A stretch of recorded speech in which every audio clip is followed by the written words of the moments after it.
dalam tajuk membincangkan hakikat yang ada. Pasangan kepada hakikat itu syariat. Hakikat syariat. Yang dikhususkan dalam perbincangan kita ini adalah tentang kehidupan. Hidup ni adik semua. Kehidupan, kehidupan. Muka surat 47. Perenggan yang di bawah sekali. Semakin kita memahami akan hakikat yang ada. Baik. Hari ini kita faham dua perkara yang besar kita kena hayati, iaitu pertama tentang agama, yang kedua tentang kehidupan. Dua.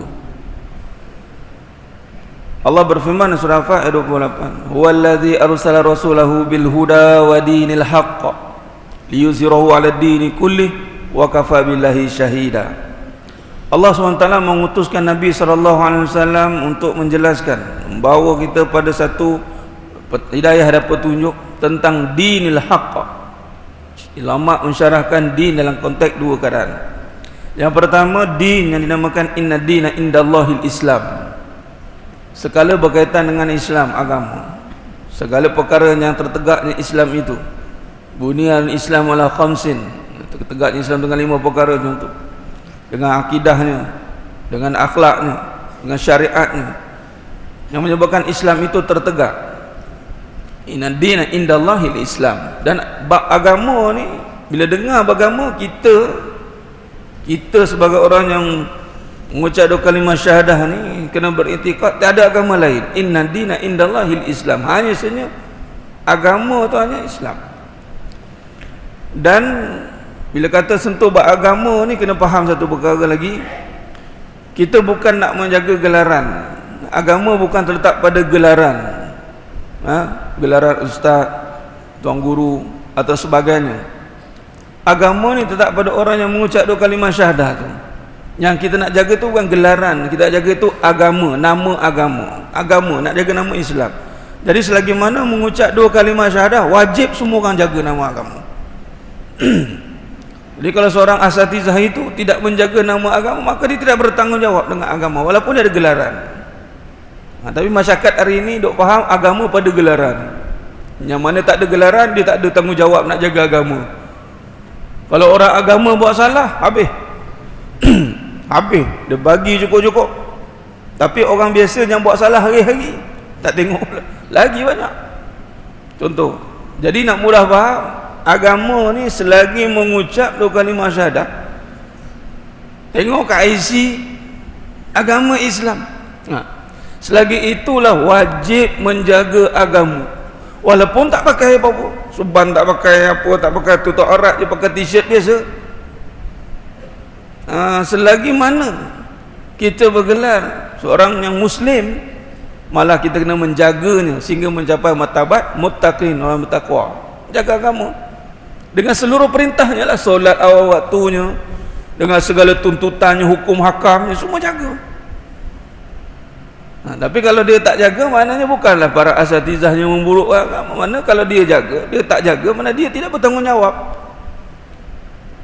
Ni keluar-keluar nanti habis menghafal semua, alimah contoh, orang akan melihat kita orang yang membawa agama.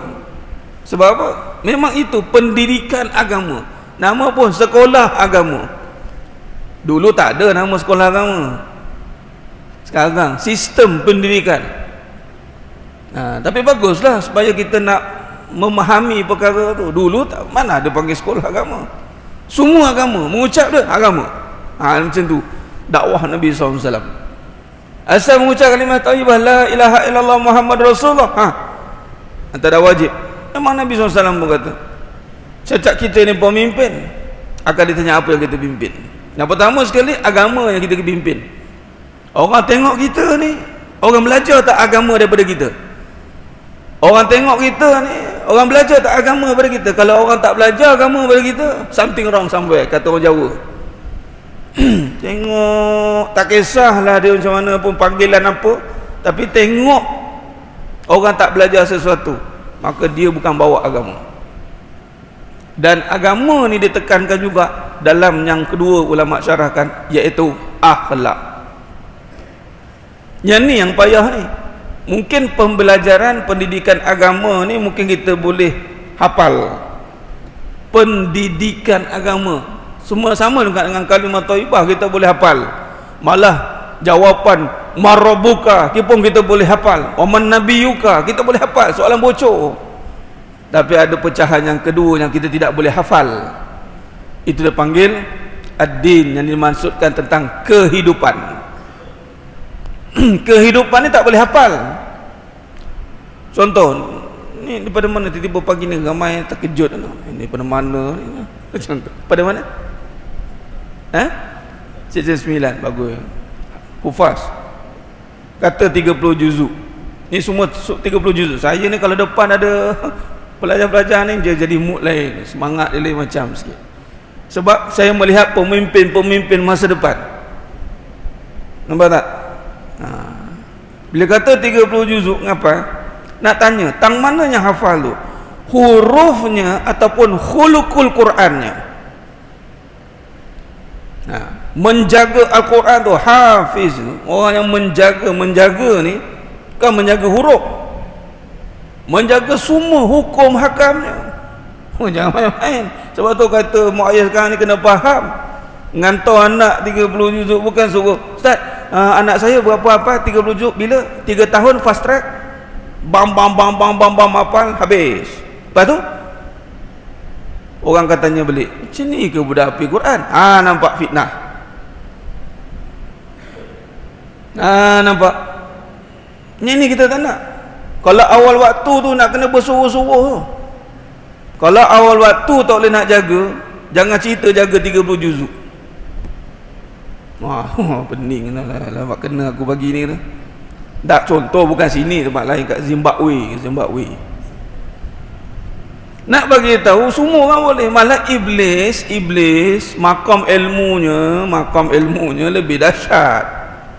Tapi bila mari penterjemahan kehidupan, tang mana kehidupan itu yang dinamakan akhlak, dia tidak melihat dengan mata hati.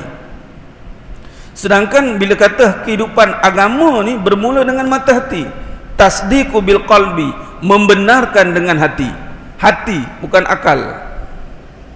Akal ini diterjemahkan setelah hati mengenal, baru dia boleh terima dengan akal. Sebab tu ukun hukum, datang hukum syariat, sami'na wa ata'na. Sebab apa boleh sami'na wa ata'na?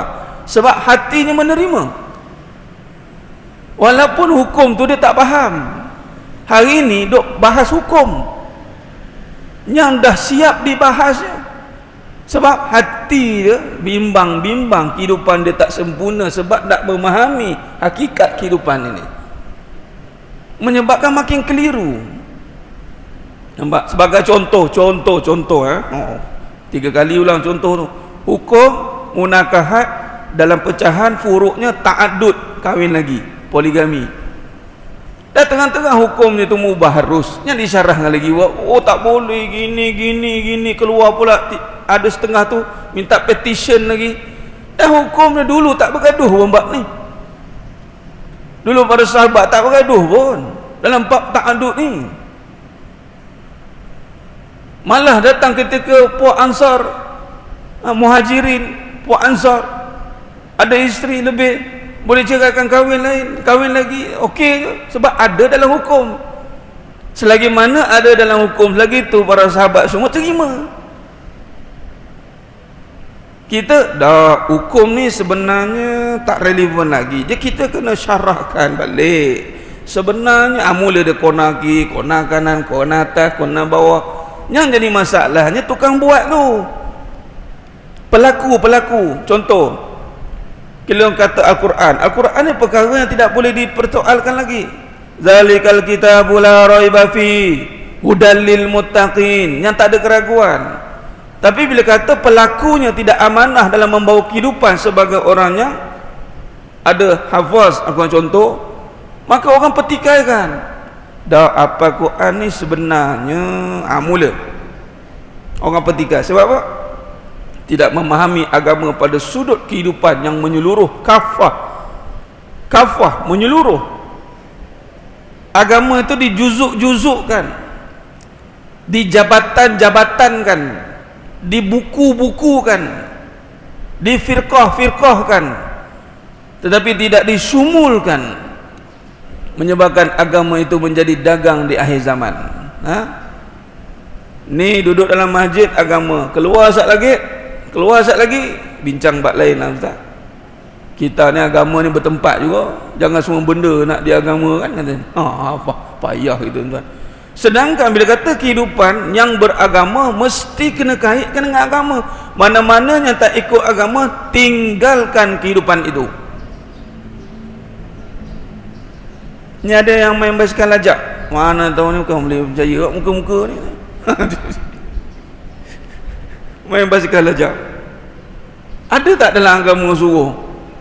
Yang ini meningkatkan lagi bagus, iman bagus, akal bagus, setiap perkara yang membawa kepada lebih dekat dengan Allah. Ada orang tanya, ustaz, apa hukumnya? Hukumnya senang, makin dekat dengan Allah silakan, wa tafadhal mashkura. Makin jauh dengan Allah, nah jauhkan. Kalau buat satu perkara kehidupan di luar sana makin jauh dengan Allah Subhanahu Wa Taala, itu bukan dikira agama. Walaupun pakaiannya seperti orang agama, itu kalau mengakibat kehidupan. Sebab tu perbahasan kepada kehidupan ini ditekankan, dia panggil innama bu'istu li utammima makarimal akhlak. Lalu dikatakan di sini bahawa kehidupan itu adalah Nabi SAW. Sabda mafhum hadis, aku nak betulkan perangai manusia, bukan betulkan keputusan agama. Dah, agama tidak ada keputusan. Sebab tu pengajian sistemnya ada keputusan ni bagus. Cuma keputusan agama itu dia menjadi orang yang soleh atau orang yang solehah, itu keputusan. Dan kehidupan itu disyarahkan melalui akhlak. Malah ulama mengatakan apa? Tiada agama bagi yang tiada akhlak. Nah, yang ini kita nak tekankan. Dan akhlak ini berkisar tentang bermulanya perbincangan bersama sifat Nabi SAW yang wajib bagi Nabi SAW. Yang mana wajib bagi Nabi SAW bermula dengan sifat yang pertama, siddiq. Siddiq ini membenarkan, jujur. Yang mana seperti mana yang kita sedang bincangkan tajuk ini, yakni jujur, memahami tentang hakikat yang ada dalam kehidupan ini. Kita tak nak nanti adik-adik semua sedang jemaah mata Allah SWT, setelah kita memegang tanggungjawab Al-Quran, kita menghafal Quran 30 juzuk di dalam dada, tiba-tiba kita merasakan ada lebih yang hebat daripada apa yang ada di dalam dada. Apa dia? Dunia. Ini satu cabaran. Sebab hakikat pasangannya syariat. Syariat kehidupan, kahwin. Syariat kehidupan, kerja. Syariat kehidupan, makan, minum, tidur, pakai. Syariat ini tidak akan menjadi sempurna kalau tiada hakikat. Hakikat dia apa? Tujuan kahwin. Jangan nanti sekarang jadi cakap kan rekod lah, jadi isu bang. Kahwin tanpa ada tujuan, maka hilang dia punya kemanisan. Tujuan kahwin untuk apa? Ni ada yang dia nak kahwin lah. Ya, belah sini jangan tanya, ni kan ada yang nak kahwin lagi. Yang sini dulu. Ada Ustaz Ana nak kahwin lagi. Taib. Kenapa pula? Tujuan kahwin lagi, baguslah. Kenapa orang timbulkan masalah dalam kehidupan ni? Sebab dia tak sampai tujuan sesuatu perkara itu dijadikan. Malah kalau nak berbahaskan tentang tujuan satu perkara itu dijadikan, maka kita kena berbahaskan tentang hakikat. Contoh, kenapa Allah jadikan perkahwinan? Sebab tu kita melihat hakikat yang ada ini, kita nak melihat rasa tenang. Allah nak mewujudkan sakinah, ketenangan di dalam pasangan. Nak mencari ketenangan, tapi ketenangan bukan ada pada pasangan. Kena faham tu. Ketenangan itu datangnya daripada mawaddah warahmah, ditiupkan kasih sayang. Makna kata di sini, hakikat yang ada itu kasih sayang, bukan suami isteri. Ni bila syarah bab kehidupan, kita kaji balik dengan realiti, kita akan kaitkan dengan agama. Walaupun ada orang kata, dah lah bab agama dah habis dah, bab kehidupan rumah tangga ustaz, perasaan saya ni. Kita kena suami isteri kena ada psikologi. Kita kena psikologi, memahami apa perangai isteri, apa perangai suami. Memanglah kalau dari sudut syariatnya. Tapi bila dah faham suami isteri pun tak faham-faham juga. makin dipaham makin keliru. Contoh 10 tahun 20 tahun kahwin, takkan tak faham-faham lagi perangai suami isteri, sampai dia cakap saya pun tak faham lah ustaz. Nampak, sebab dah tak faham bahasa. Sebenarnya bukan tak faham, tapi sebab dia tak faham tujuan apa yang ada. Allah adakan suami isteri untuk mengenal kasih sayang, mengenal kasih sayang. Allah adakan ilmu, perjalanan ilmu untuk mengenal dia, bukan mengenal akhirnya menjadi terkenal.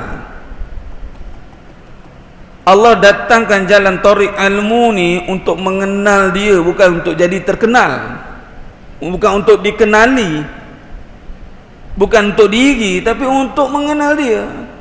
Ni mengaji jalannya dikenali. Berkahwin, saya nak dikenali, bukan untuk mengenal. Itu tujuan kepada suatu syariat itu diadakan kembali untuk hakikatnya itu mengenal Allah. Kalau ngaji bab sifat 20, ni asas ni yang saya sentuh ni asas dia, tapi corak perbahasan kehidupan ni jadi besar. Ada orang kata, ui ya Allah ustaz, ada sekali tu saya buat dekat satu tempat tu mukadimah je, cerita bab hakikat. Dia kata, ui dalamnya ustaz, dalam mana tu? Bukan dalam, tapi perkara yang di sebalik perbincangan akal dan mata kasar. Contoh kahwin, tujuannya nak kasih sayang, bukan nak suami isteri. Bukti orang yang dah ada suami, bila dah kahwin, dia akan tanya, saya nak kasih sayang bang. Suami dah ada, kenapa nak kasih sayang lagi? Nampak? Contoh, orang yang ada duit, apa tujuan duit? Apa tujuan jadi duit? Sebab tujuannya nak merasakan sifat kaya. Orang pegang duit, orang panggil orang kaya, tapi tujuan tak sampai, sebab tidak mengenal dia kaya, tidak memahami hakikat yang sebenar. Yang dia kenal duit, semakin dia pegang duit, dia tak jadi orang kaya punya, jadi orang miskin. Sebab apa? Dia jadi kedekut nak bersedekah, dia rasa takut habis. Lebih baik kita yang tak ada duit ni, saya dah memang tak ada dah. Cuba tengok cerita apa yang viral kadang-kadang orang putih, biasa orang putih yang buat ni, yang apa, homeless tu, homeless, orang minta sedekah dekat homeless, orang yang tak ada rumah ni. Orang yang tak ada rumah ni, dia sanggup bagi apa yang ada, sebab dia cakap saya dah biasa tak ada katanya. Apa macam? Saya dah biasa tak ada, saya tahu tak ada tu macam mana. Ada satu kes tu yang saya tengok, orang minta sedekah kat dia, nak balik nak pakai duit, dia ada basikal dia. Basikal tu pun orang bagi, dia cakap tunggu sekejap. Datang balik, dia datang. Sekali dia bagi duit, mana kau dapat duit? Aku gadai basikal aku ni.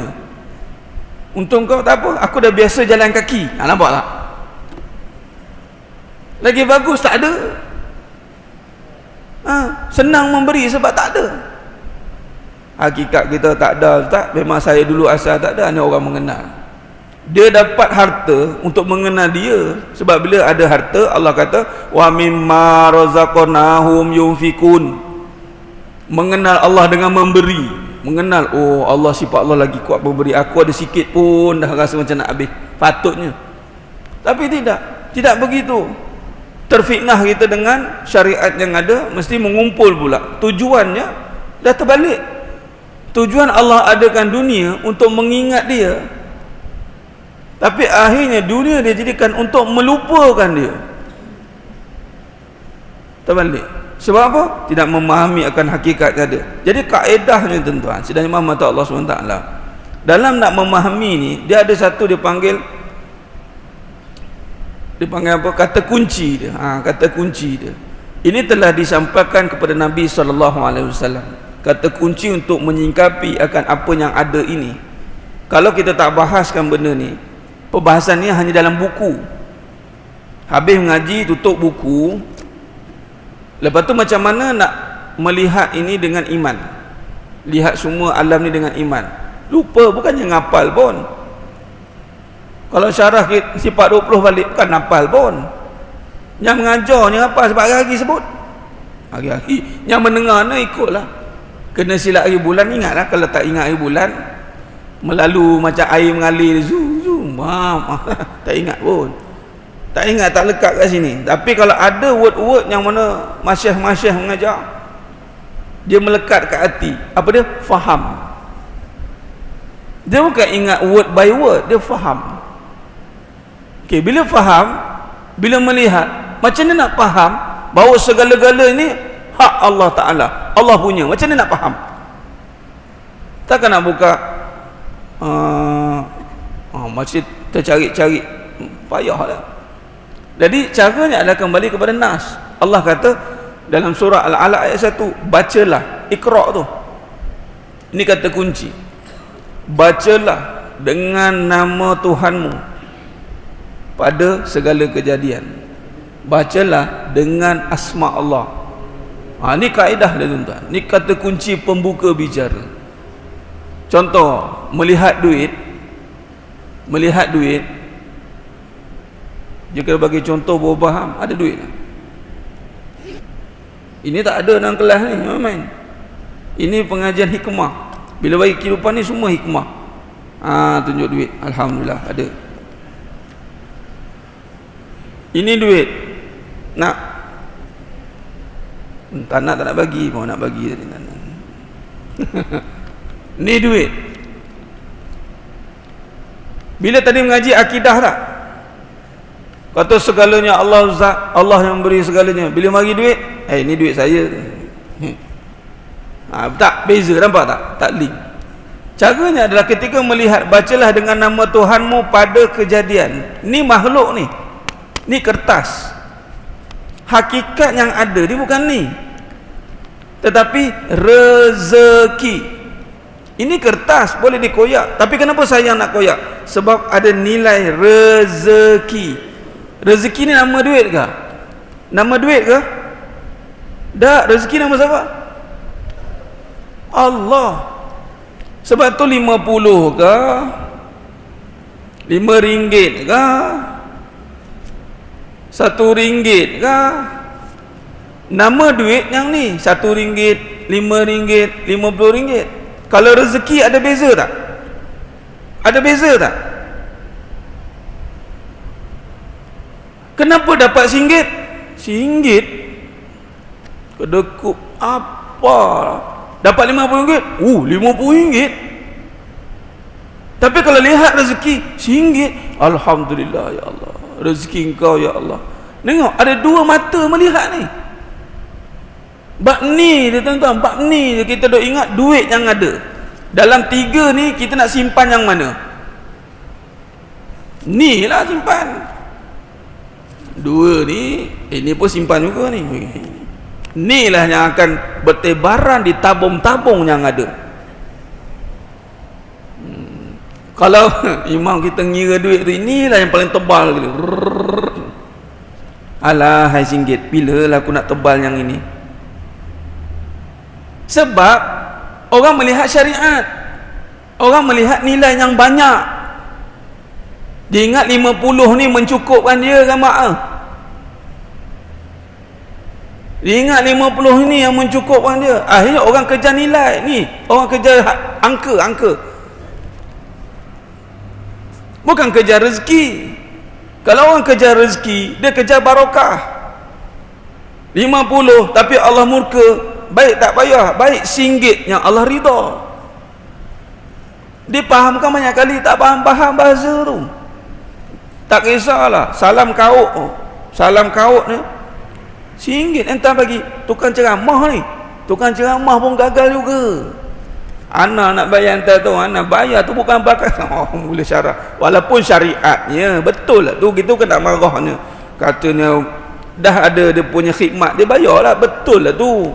Tapi jangan sesekali kita underestimate RM1. Hati pun susah hati. Apalah aku nak hidup dengan RM1 ni? Memang kita takkan boleh hidup dengan RM1. Kita takkan boleh hidup dengan RM50. Kita takkan boleh hidup dengan RM5. Malah 1 juta, 1 bilion kita boleh hidup hanya dengan rezeki, bukan dengan duit. Beza tak? Beza. Berapa orang ramai ada rezeki, malah rezeki wajib ada pada semua orang, duit tak wajib ada, harus dia ada. Sebab tu Allah bagi lebih pada setengah orang, duit lebih, sebab padanya ada rezekinya aku titipkan pada kamu untuk berikan pada dia, bagi pada dia. Kalau wajib ada duit, berdosa semua orang. Yang tak ada duit berdosa lah, bila berdosa lah, selagi tak ada duit lagi tu berdosa. Dia tak boleh hukum tu wajib ada duit ustaz, mana boleh. Jadi bacalah dengan nama Allah. Tak apalah ustaz nama Allah, Allah berat betul. Tak apalah, Allah sendiri nama tu, wallah, Allah. Bermulanya dengan bismillah. Bismillah. Apa ni? Ini semua makhluk, Khalik dia menjadikan. Duit ni boleh hilang bila-bila masa, tetapi pahalanya kekal selama-lamanya. Rezeki tetap ada di mana jua, bukan duit. Tetapi setelah kita yakin dengan rezeki, husnuzan dengan rezeki, maka Allah akan jamin pula duit. Jamin duit ni bukan sebab usaha. Berapa ramai orang berusaha berpuluh tahun, ratusan tahun, akhirnya terkubur begitu jua. Contoh Korun, dia berusaha untuk menjaga hartanya, akhirnya ke mana pergi dia? Ke tanah jua begini. Iblis berusaha menjaga ilmunya. Iblis kan ada ilmu. Ni harta ni, harta Ustaz, saya ni orang yang cintakan ilmu. Habis nak jaga ilmu dengan apa? Macam mana nak jaga ilmu pula? Dengan nama Allah. Semakin tunduk, semakin khuduk, semakin yang melihatnya alim itu nama Allah, bukan nama saya Ustaz. Makin saya belajar, makin jahil kita, makin tawaduk kita. Itu maknanya makin rasa tak ada. Maka terpeliharalah ilmu itu. Makin ada ilmu, makin hormat dia. Itu menjaga, sebab makin tinggi ilmu, makin dekat dengan dia. Bukan makin banyak ilmu makin membezakan. Ni jahil, ini baru, ni makam satu, makam dua, dia membeza-bezakan. Tak boleh. Sama dengan harta. Akhirnya bila dia melihat harta itu rezeki itu dia pegang dengan sifatnya, maka Allah jamin pula dunia ini dengan kekuasaannya. Buktinya apa? Cuba lihat, ada tak contoh yang duit tak habis-habis sampai sekarang? Contoh sahabat Nabi SAW yang duitnya tak habis-habis sampai sekarang, ada tak? Siapa? Bagus, Sayyidina Osman bin Affan radhiyallahu anhu. Kalau cerita bab duit, kalau cerita sifat duit, habis tak? Habis lah. Baru bagi tadi habis lah. Dah tahu, tengok duit jap habis ni, banyak macam-macam nak bayar. Tapi sifat rezeki, subhanallah, 1400 tahun duitnya mengalir tak putus-putus. Kerana apa? Sifat duit ke? Tidak, sifat rezeki yang menjamin duit. Boleh faham ni? Jadi jagalah rezeki itu dengan ketakwaan, jagalah rezeki itu dengan keyakinan, jagalah rezeki itu dengan amalan-amalan yang jangan dipertikaikan. Boleh ke ustaz solat ni boleh jamin rezeki? Jangan ditanya lagi. Memang itulah jalan dia. Yakin perlu dibina. Jumpa guru-guru, bersihkan hati. Yang kotor tu hati, tak yakin dengan Allah. Tu saja. Kita nak yakin dengan duit, ada depan mata baru rasa ada. Contoh dengan nama Allah. Kita nak rasa dengan Allah tu susah, kena ada syariat juga. Tapi bagus, tak apalah kalau ada syariat ni, ingat Allah. Tapi bila ada syariat, lupa Allah. Dia lebih yakin ada duit daripada ada rezeki. Sidangnya mata Allah SWT. Sebab itu jika kita hayati akan hakikat sebenarnya yang ada ini, semata-mata adalah untuk menyatakan sifatnya yang ada. Surat 48. Oleh yang demikian, jiwa yang mengenal. Yang perbahasan ini perbahasan jiwa. Sebab tu bismirab itu siddiq ini, bismirab itu diletakkan bersifat Nabi SAW yang pertama tu, dengan hati. Hati ini dimasukkan. Sebab tu awaluddin, din yang pertama itu mengenal Allah. Din bila mari kehidupan, kehidupan yang pertama juga mengenal Allah. Jadi kehidupan kita syariat duit. Bila ada syariat duit, sama juga dengan agama tadi. Bila agama bermula mengenal Allah, bermula kehidupan. Ni kehidupan ni, syariat kehidupan kena ada duit. Tapi bila kita kaitkan balik dengan tujuan kehidupan, maka kenapa Allah adakan duit? Kenapa ya? Jangan tanya orang yang tak ada ilmu tentang kebenaran.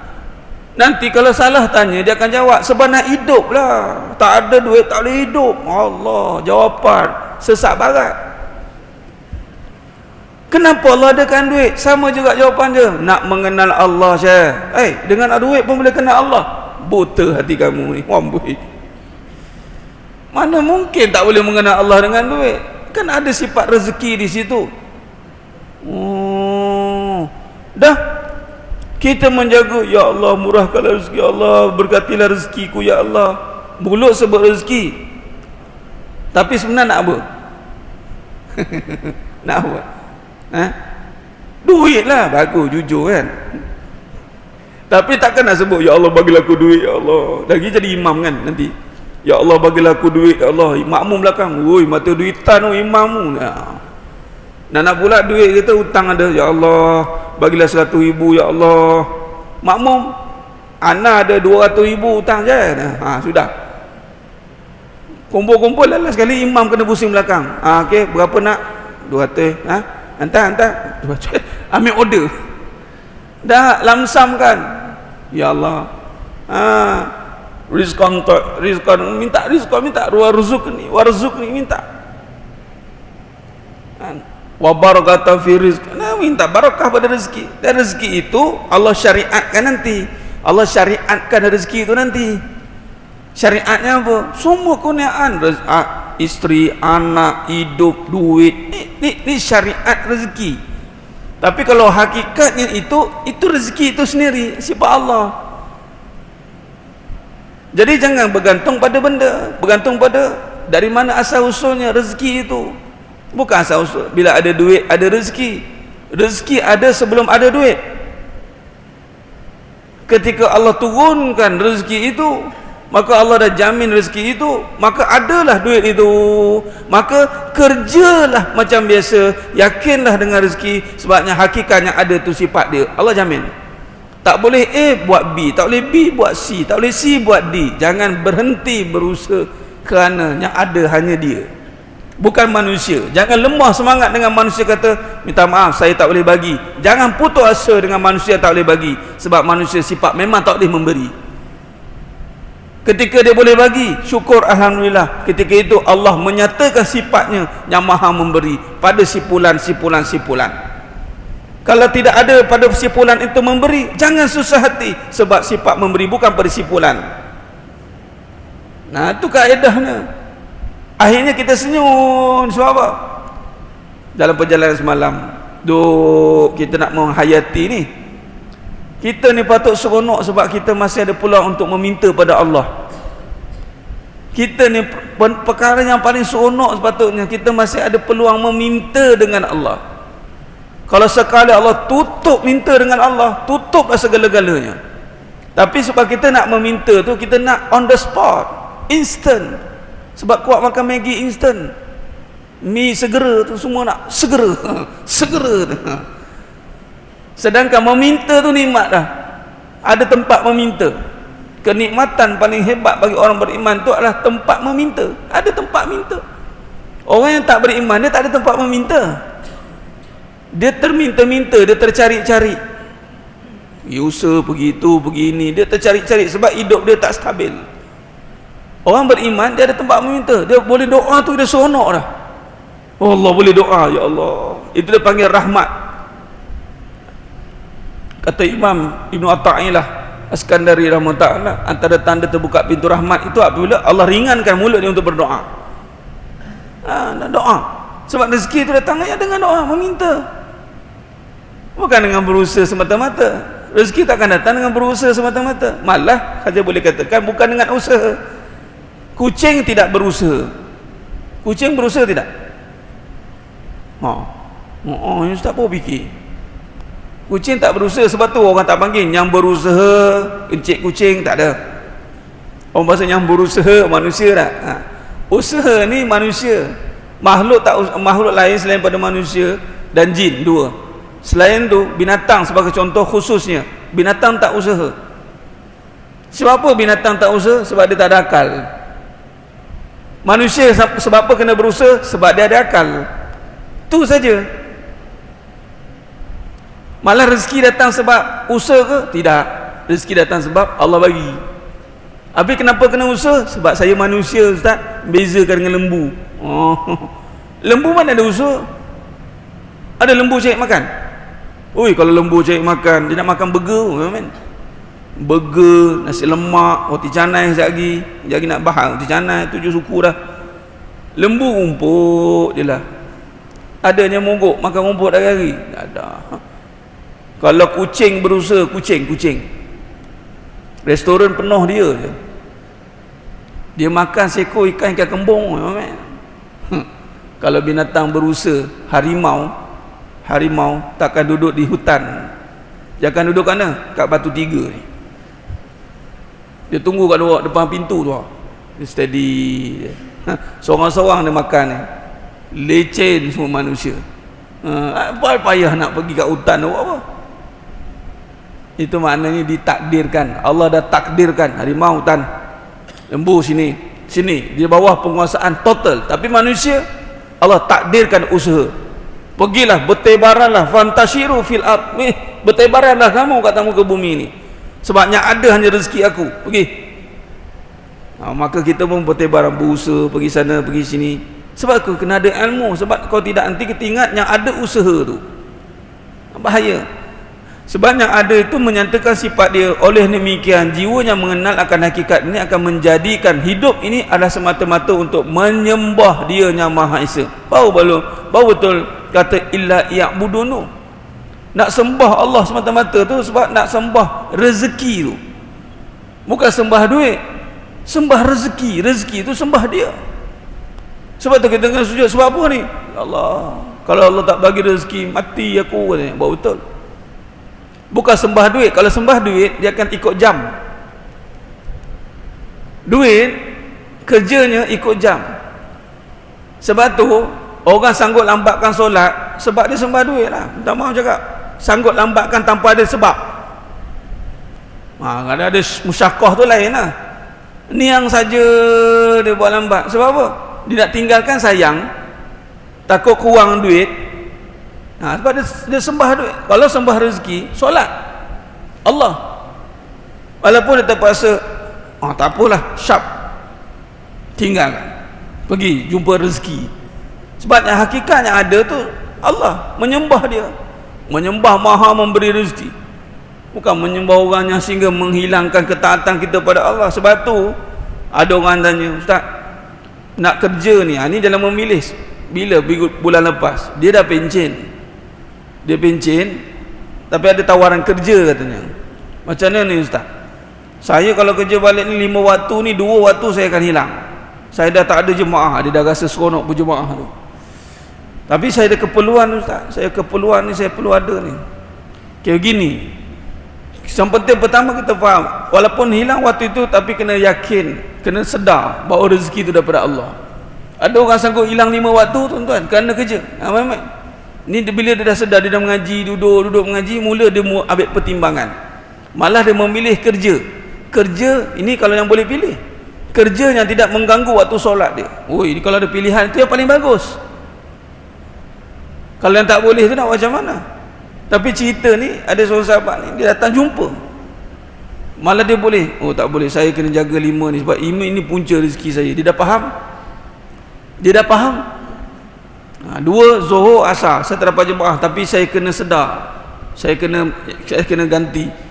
Ganti maksud apa? Saya kena yakin Maghrib, Isyak, Subuh saya kena jaga. Dia cover. Dia dah mula fikir waktu solat tu, bukan waktu kerja. Yang penting tak apa, yang penting tak apalah. Dia dah mula ambil ringan tentang solat, contoh. Jadi sedang Imam Allah SWT, Allah juga berfirman surah Al-Baqarah 115, fa inama tuwallu fasamma wajhullah, dan Allah jualah yang memiliki timur dan barat, maka kemana saja kamu arahkan diri kiblat untuk menghadapnya, maka di situlah arah yang dirodai Allah. Sesungguhnya Allah Maha luas rahmatnya dan limpah kurnianya, lagi sentiasa mengetahui. Kemana pun kita pergi tuan-tuan, maka di situ ada kekuasaan Allah di mana-mana. Sebab dengan tadi bismillah, dengan nama Allah, segalanya itu dengan nama Allah. huwallah. Jadi segala sifat yang kita nak dalam hidup dia bermula dengan nama Allah. Sayang tu nama Allah, kuat tu nama Allah, rezeki tu nama Allah, kaya tu nama Allah. Mana pun kamu pergi, kaya tu tetap ada. Mana pun kamu pergi, sayang pun tetap ada. Jangan putus cinta dengan sini, Malaysia dah pening dah. Kecewa Ustaz, sayang saya sudah hilang. Carilah dekat mana lagi, banyak lagi kat Timor Leste lagi. Dia pergi Subang sana kan. Sayang tu berada di seluas langit bumi, kasih sayang itu. Contoh. Jadi kemana pun kita pergi, kemana pun kita hadap, maka di situ ada kekuasaan Allah. Soalnya adalah betapa yakin kita pada kekuasaannya. Itu persoalannya sekarang. Betapa yakin kita dengan kekuasaan Allah, itu persoalannya sekarang. Kadang-kadang manusia ini diuji dengan itulah, waswas alladhi yuwaswisu fi sudurin nas. Dicampakkan waswas kerana tidak yakin dengan sifat kekuasaan Allah. Yang ini kita bimbang. Jadi kita kena bina keyakinan dalam hati ini dengan kita selalu mengulangi perbincangan tentang hati, perbincangan tentang perkara-perkara yang mengingatkan kita balik kepada peranan hati dalam kehidupan. Sebab tu Allah berfirman dalam surah Ar-Ra'd ayat 28, ala bizikrillah, hanya dengan ingat Allah jiwa jadi tenang. Balik dengan duit tadi. Orang ada duit, saya nak bagi tahu. Kenapa ada duit hati resah? Duit ada, hati resah. Kenapa orang tak ada duit hati resah? Kita pun jawab, yang tak ada duit tu sebab hati dia resah, sebab tak ada duit lah Ustaz. Lepas tu kita jawab balik, tah, yang ada duit pun hati resah tu kenapa? Sebab dia kena jawab yang pertama dulu. Orang yang ada duit hati dia resah. Kita ni tak boleh faham sebab kita tak pegang duit lagi. Kita dah ingat sekarang ni hati kita resah sebab tak boleh pegang duit. Ceritanya nak kait dengan surah Ar-Ra'd ayat 28, ala bizikrillah, hanya dengan ingat Allah jiwa jadi tenang. Orang yang ada duit dia tak ingat Allah, dia ingat duit. Apa dia ingat duit? Duit nanti habis. Duit ni perlu lagi disistemkan, compounding system, perlu dikembangkan, perlu dia cerita bab duit. Dia cerita macam mana nak duit ini supaya boleh tahan lama. Dia lupa nak ingat tentang rezeki. Bila dia tak ingat tentang rezeki, ketika ada duit, hati dia susah hati. Sebab dia takut habis, takut hilang. Orang yang tidak mengenal Allah, di saat dia mengambil hak Allah, kepunyaan Allah, harta. Sebab tu dalam satu kenyataan saya tulis, binasalah mereka yang mengambil seluruh hak Allah Ta'ala tetapi tidak mengenal dia. Seluruh nikmat Allah, nikmat dia ambil duit. Allah bagi duit dia ambil, sebut juga, tapi tak mengenal. Akhirnya bila ada duit, hati dia tidak tenang. Sebab apa? Dia mengenal duit kerana selalu diingatkan duit ni akan habis. Memang syariat duit akan habis, tapi dia lupa pada hakikat, pada duit itu ada rezeki. Dia tak nak faham tentang rezeki. Akhirnya dia sibuk menjaga duit dengan cara duit. Kalau nak jaga duit dengan cara rezeki, infakkan. Tu tabung. Buat macam Sayyidina Osman bin Affan radhiyallahu an. Contoh, bagi yang contoh ada buat simpanan, dia panggil autodidak tentang insurans, boleh 100 sebulan, 100 sebulan konsisten. Sebab apa? Sebab dia yakin nanti kalau apa-apa hal duit ada. Kenapa tak nak sedekah tetap 100 sebulan, tolak masjid, autodidak. Saya pernah sentuh bab ni, tak ada kekuatan, rasa macam hati dia resah. Allah tak bagi jaminan pada rezeki, Allah tak bagi dia yakin dengan rezeki. Hati-hati. Sebab tu hati resah. Bagi yang tak ada duit, mungkin dia ingat resah dia sebab tak ada. Tapi bila dia mengenal, dia mula belajar, Allah tenangkan dia walaupun tak ada duit. Dua keadaan yang paling bahaya ni, bila dia minta tiada. Contoh, kita bila diminta duit tak ada, resah hati kita, akan terganggu. Allah, resah hati ni. Tapi yang lebih bahaya, bila nak bahagia tadi, tengah tak ada tu, sepatutnya kena ada bahagia. Bahagia kena cover waktu tak ada tu, supaya kita tak jadi orangnya di luar kawalan. Tiba-tiba dia pun tak boleh nak bagi bahagia. Itu jadi merana tu. Dua dia tak ada. Dah lah, duit tak ada, bahagia pun tak ada. Sebab bahagia tu dengan tenang. Kalau tak ada duit, dia tak boleh bagi duit, tapi dia boleh bagi bahagia. Sebab apa? Dia tenang. Dia boleh bincang. Boleh tak kita bincang dulu, sabar, bagi saya masa tuan? Dia cakap tenang. Dia boleh bagi apa yang dia ada tu dengan ketenangan yang Allah bagi dekat dia, walaupun dia tak boleh nak bagi duit. Apatah lagi, baguslah kalau dia ada duit dan dia tenang. Tapi biasa pula terbalik, orang ada duit dia dah tenang, tak tenang. Dia bagi duit tapi tak tenang. Asyik minta, tak tenang aku ni. Nampak? Dia boleh bagi duit tapi tenang pula tak ada. Tengok Allah buat begitu. Sebab ketenangan ini hanya dengan mengingati Allah. Adapun sedangnya mata Allah SWT, kesimpulan, hidup ini akan berubah menjadi resah. Macam kita bincang tadi, hati menjadi penuh kebimbangan adalah kerana hati terhijab daripada untuk melihat kekuasaan Allah. Hati terhijab daripada melihat kekuasaan Allah di dalam kehidupan kita. Seruan yang utama dan pertama, yakni membaca dengan nama Tuhan pada segala kejadian, tidak dihayati dengan penuh keimanan dan ketakwaan. Atas sebab itulah kita mesti sentiasa memulai hidup ini dengan benar-benar mengarahkan penglihatan zahir, yakni mata zahir, agar sentiasa mengikut penglihatan mata hati yang hakiki. Dalam surah Al-Hajj ayat 46 Allah berfirman, oleh itu bukankah ada baiknya mereka mengembara di muka bumi, supaya dengan melihat kesan-kesan yang tersebut mereka menjadi orang-orang yang ada hati, yang dengannya mereka dapat memahami, atau ada telinga yang dengannya mereka dapat mendengar. Tetapi kalaulah mereka mengembara pun tidak juga berguna, kerana keadaan yang sebenarnya bukanlah mata kepala yang buta, tetapi yang buta adalah mata hati di dalam dada. Kesimpulannya, sidang Imam mata Allah SWT, hidup ni berubah menjadi resah gelisah apabila terhijabnya hati daripada melihat kekuasaan Allah. Tu je tuan. Allah kata dalam surah Al-Hajj ayat 46, ada hati tak nak faham-faham, nak terima akal dia. Macam mana ustaz? Saya nak duit juga. Tak boleh. Ilmu-ilmu lah, agama-agama lah, Islam-Islam lah. Dia nak juga perbincangannya terima. Kau boleh akal dia suka. Allah kata ada hati tak mau dengar, ada hati tak mau faham, ada telinga tak mau dengar. Allah kata kalau begitu pergi mana-mana pun tak jadi apa. Sebab yang buta hati di dalam dada.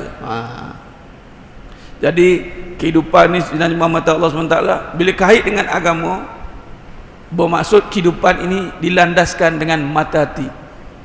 Mata hati yang mengenal Allah, bukan mata hati yang tersakiti. Ada orang yang hati yang tersakiti itu sebab dengan kebendaan, dengan nafsu. Jadi kita kena bincangkan balik mata hati ini dengan sebenar-benar perbincangan yang hakiki, insya-Allah.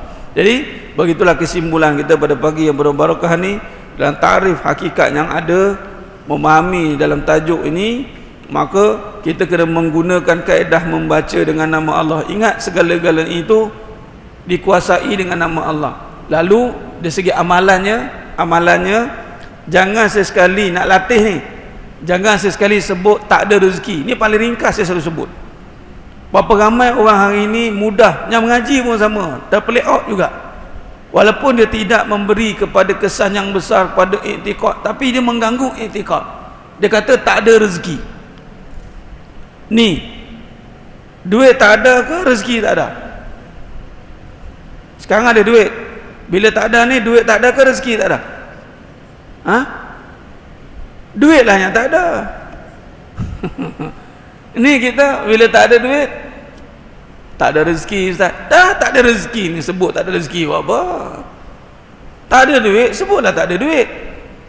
Duit tak ada ustaz, rezeki ada. Kat mana? Kat Allah. Kemungkinan Allah letakkan rezeki saya pada tuan. Macam mana cara? Tuan pinjamkan saya duit, insya-Allah belanja saya makan ke? Allah boleh buat begitu. Ni tak ada duit, tak ada rezeki, tak ada makan, tak ada rezeki, tak ada kerja, tak ada rezeki, tak ada semua benda rezeki sebut tak ada rezeki. Dia salah faham. Memang seluruhnya itu dinisbahkan dengan rezeki, tetapi bila rezeki kenal dengan Allah, rezeki itu ada. Cuma tak nampak depan mata, mata kepala je. Yang ini duit, yang kita nampak sekarang duit. Bila tak ada duit, bukan bermakna tak ada rezeki. Yang tak ada duit, yang ada rezeki. Husnuzan dengan Allah Ta'ala, itu panggil husnuzan. Bila kita yakin, ya Allah rezeki ada, rezeki ada. Bila yakin rezeki ada, Allah akan penuhi hajat kita. Yang rezeki tu tadi nak apa, dia nak duit, Allah datangkan duit. Itu kaedahnya, kita jaga. Ni amalan, ni amalan. Tak ada apa pun, sebut tak ada benda yang tak ada tu. Wa imam kalau tak ada ni, ada depan mata pun, hakikatnya tak ada sebenarnya. Dalam ni boleh cicir bila-bila masa, betul tak? Cicir duit, Allah tak ada rezeki saya. Jangan sebut tak ada rezeki saya. Sebut je, Allah Ustaz tak ada duit saya Ustaz, hilang dah Ustaz. Tak apalah, rezeki ada insya-Allah. Ubah perbualan kita macam tu. Mudah dia nampak, tapi akhirnya nanti jadi susah balik nak bincang, sebab dah jadi kebiasaan kita sebut yang ada dikatakan tiada, yang tiada dikatakan ada. Ni kebiasaan kita sebut. Apa yang ada kata tak ada tu? Rezeki yang ada disebut tak ada, tak ada rezeki. Benda yang tak ada dia kata ada. Ada duit, ada duit, ada dunia, ada. Padahal benda ni fana. Ni nak bagi faham, kejap faham dia tetap. Mudah-mudahan Allah Ta'ala bantu kita untuk memahami kehidupan yang begitu mencabar ini. Tetapi apabila Allah bantu, insya-Allah semuanya menjadi mudah dan senang. Allah bantu kita insya-Allah. Jadi cukup setakat itu perbincangan kita pada